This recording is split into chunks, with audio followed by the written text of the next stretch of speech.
Lionel মেসিকে পেছনে ফেলে 2026 বিশ্বকাপের গোল্ডেন বুট জিতেছেন ফ্রান্সের তারকা ফরোয়ার্ড কিলিয়ান এমবাপ্পে।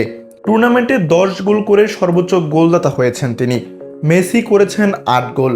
যদিও এবারের গোল্ডেন বুট নিতে পুরস্কার বিতরণী অনুষ্ঠানে উপস্থিত ছিলেন এমবাপ্পে।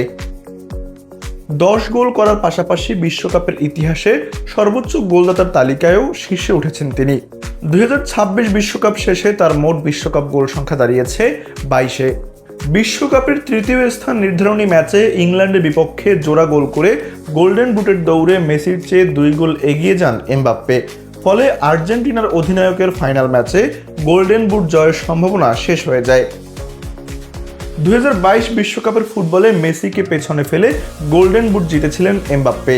4 বছর পর আবারও আর্জেন্টাইন মহাতারকাকে টপকে ব্যক্তিগত এই পুরস্কার নিজের করে নিলেন ফরাসি তারকা।